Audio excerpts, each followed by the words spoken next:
ভাইয়ের কবর কোনটা এটা আমি জানি না। আর আমার ভাইয়ের হত্যার পিছে আর শহীদ যত শহীদ ভাইরা আছে তাদের হত্যার পিছে যাদের যাদের হাত আছে তাহলে একজনকে আমি ছাড়বো না ইনশাআল্লাহ। সে সেটা হোক আর কি হোক আমি ছাড়বো না। আমার ভাই রক্তের বিচার চাই। আমার ভাইয়ের কবরটা কোথায় এটা আমি জানি না। আমি আমার জমি আবার কি জানবো? আমি তো আমার নিজেকে জানতে পারি না। রক্ত চষা সেটা কিনা এখন দেশের বাইরের থেকে বলতেছে আমি উঠ করে দেশে আসবো, তুই দেশে আয়, তোর জন্য আমি একা দাঁড়াবো, আমার সাথে কেউ লাগবে না, আমি একা দাঁড়াবো। আর আপনারা যদি থাকেন তাহলে তো কথাই নাই, এ বাংলার মাটি তোকে নিয়ে আসবো ইনশাআল্লাহ। আমার ভাই কবর কোনটা এখন আমি জানতে পারছি না। একাধিকার বাসি চাই, আমার ভাইয়ের হত্যার বিচার চাই। দিন করা হয়েছে আমার ভাইকে, সবাই আমার পাশে থাকেন ইনশাআল্লাহ। আমার ভাইয়ের হত্যার দিকে যাদের যাদের হাত আছে একটাকেও ছাড়বো না। ওই বাংলার মাটিতে এনে ওদের প্রত্যেকটাকে ফাঁসি দেওয়া হবে ইনশাআল্লাহ। ধন্যবাদ। প্রত্যেকটা শহীদের বিচার অর্জনের হবে ইনশাআল্লাহ।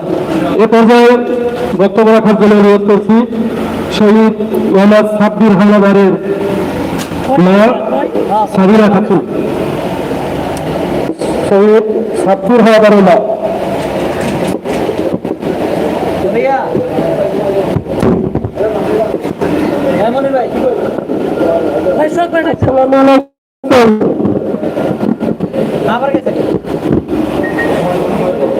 আমি আপনাকে সাক্ষী বিচার চাই।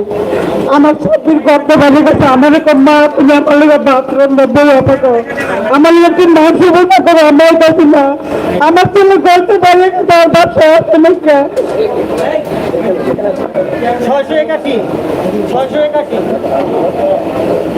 আমার ছেলে বাসাতে বাড়ি গেছে, আর ব্যবসা আসছে। আমি কয়টা বাবা আমি রাস্তার থেকে গেছি। আমার ছেলে আন্দোলনে গিয়ে আমার ছেলের সামনে গিয়ে বুক পেতে দিছে।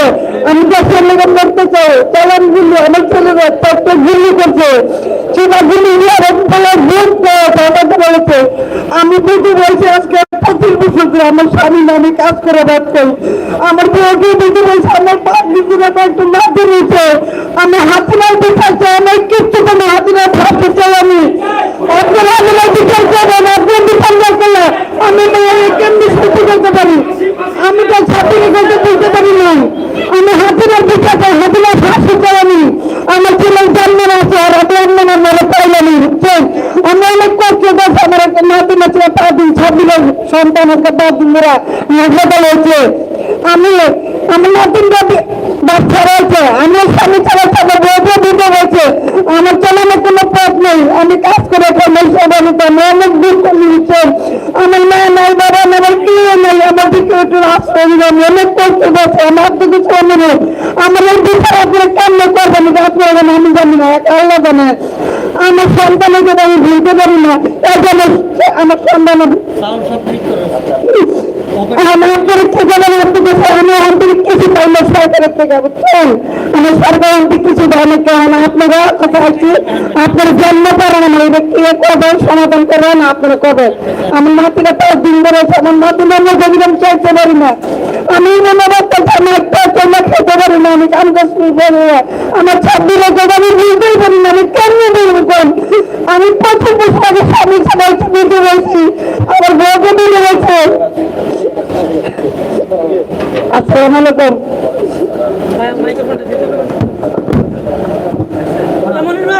আল্লাহ তাআলা বলছেন ওয়ালা তাহসাবান্নাল্লাযীনা কুতিলু ফী সাবিলিল্লাহি আমওয়াতান বাল আহইয়াউন ইনদা রাব্বিহিম ইরহাকুন। যারা এই দ্বীনের পথে মুক্তির জন্য আন্দোলন করেছে তাদেরকে তোমরা মৃত জানো না, তারা মৃত জীবিত, তাদের নিকট আল্লাহর পক্ষ থেকে তাদের জন্য রিজিক আসে। সম্মানিত উপস্থিতি, আজকের এই অনুষ্ঠানের পর্যায়ে প্রধান অতিথির বক্তব্য নিয়ে আসছেন বাংলাদেশ জামায়াত ইসলামী কেন্দ্রীয় নির্বাহী পরিষদের অন্যতম সদস্য, ঢাকা মহানগরী দক্ষিণের সম্মানিত আমির, ইসলামী ছাত্র শিবিরের সাবেক কেন্দ্রীয় সভাপতি জনাব আমিনুল ইসলাম বন্ধু। বক্তব্য রাখছেন জনাব আমিনুল ইসলাম বন্ধু।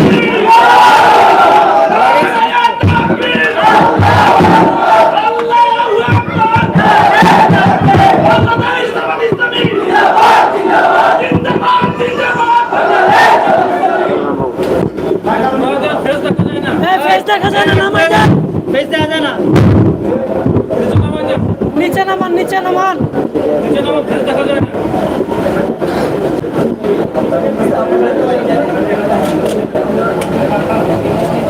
গাড়ি নিচে কিছু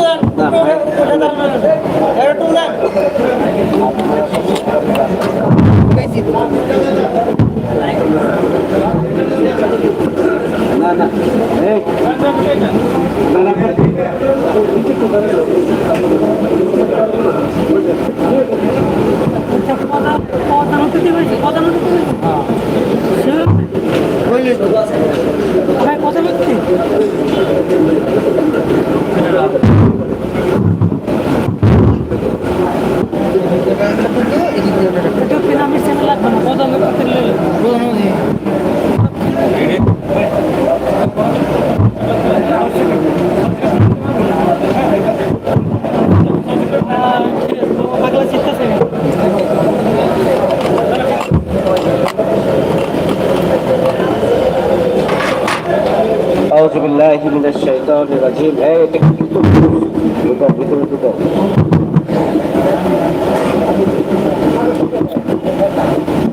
এগুলো আগে খেয়াল থাকে না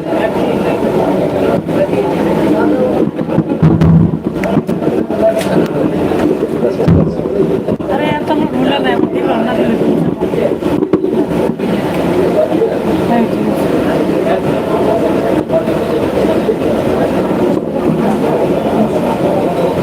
أعوذ بالله من الشيطان الرجيم بسم الله الرحمن الرحيم আচ্ছা এইটা সরান তো দেখি এটা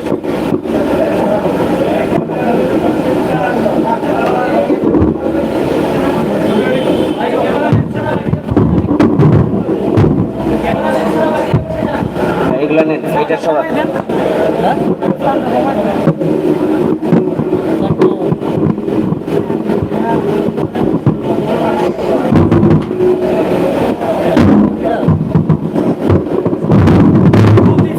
أعوذ بالله من الشيطان الرجيم بسم الله الرحمن الرحيم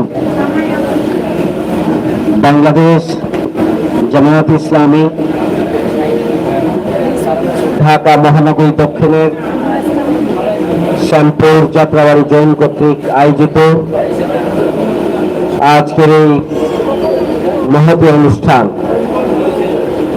শহীদ পরিবারের সম্মানিত সদস্যবৃন্দের সাথে মত বিনিময় এবং আর্থিক অনুদান প্রদান অনুষ্ঠানের সম্মানিত সভাপতি উপস্থিত সম্মানিত মহানগরীর সেক্রেটারি সহ নেতৃবৃন্দ,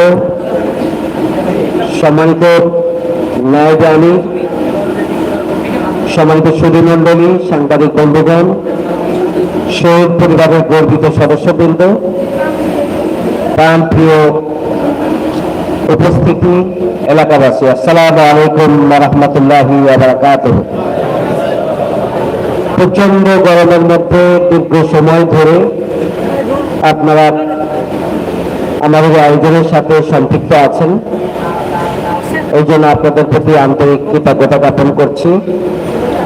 আল্লাহ রাব্বুল আলামিন যেন আপনাদেরকে উত্তম জাযা দান করে। ইতিমধ্যেই আপনারা গুরুত্বপূর্ণ বক্তব্য শুনেছেন। এখানে শহীদ পরিবারের গর্বিত সদস্যবৃন্দ আছেন।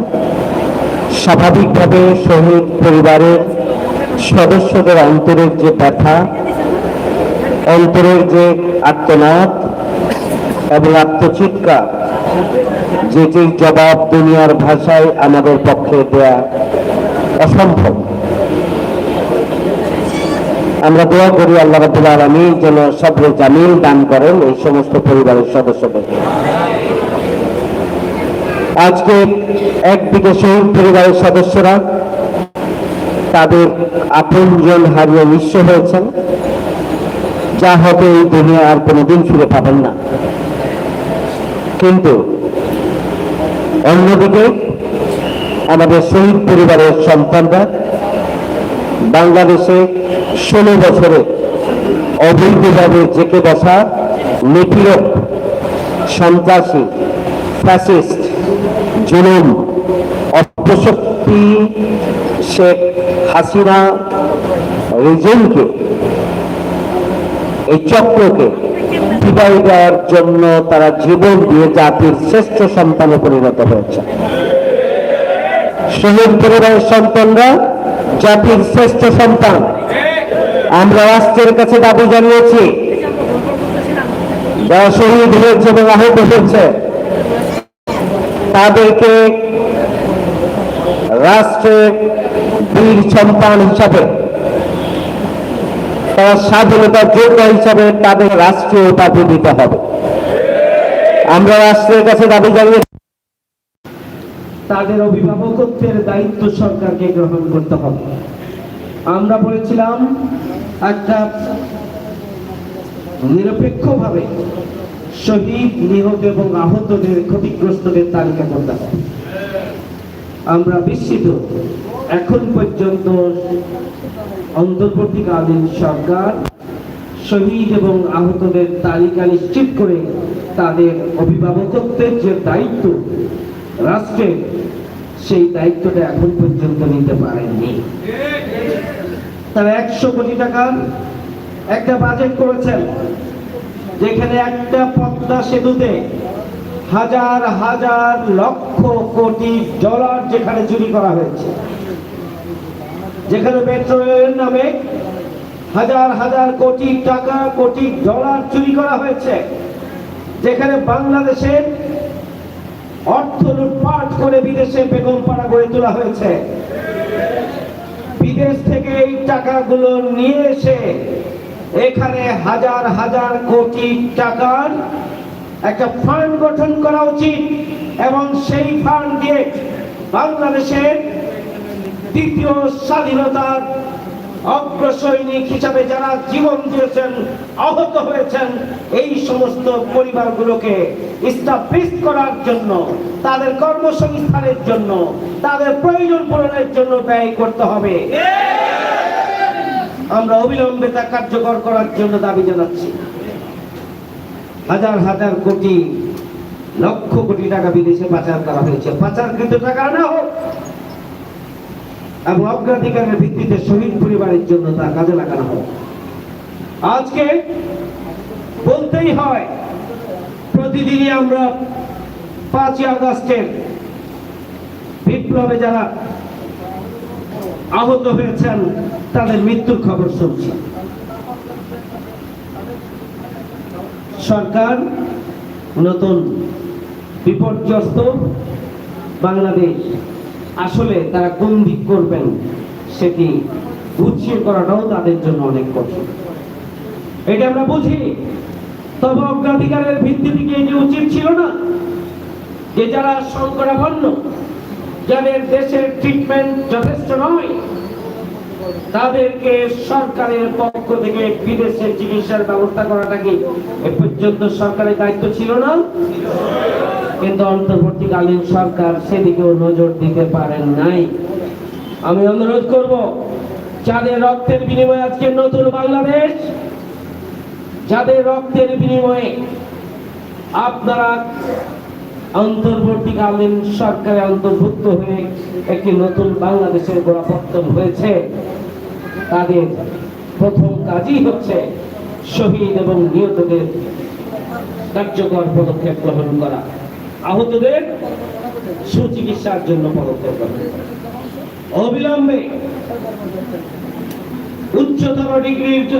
উচ্চতর চিকিৎসার জন্য যারা সংকটাপন্ন, বেশি আহত, যারা জীবন মৃত্যুর সন্ধি করে অবস্থান করছেন, তাদেরকে বিদেশে পাঠানোর ব্যবস্থা করতে হবে। সংগ্রামী ভাইয়েরা আমার, আল্লাহ রাব্বুল আলামিন শহীদদের যে মর্যাদা দিয়েছেন, যারা আল্লাহর পথে নিহত হয়, আল্লাহ রাব্বুল আলামিন বলেছেন তাদেরকে মৃত বলো না, তারা হচ্ছে জীবিত, কিন্তু তোমরা তা বুঝতে পারো না। আল্লাহ রাব্বুল আলামিন বলছেন যারা আল্লাহর পথে নিহত হয় তাদেরকে মৃত বলো না, তারা জীবিত, তাদেরকে আল্লাহর পক্ষ থেকে রিজিকের ব্যবস্থা করা হয়।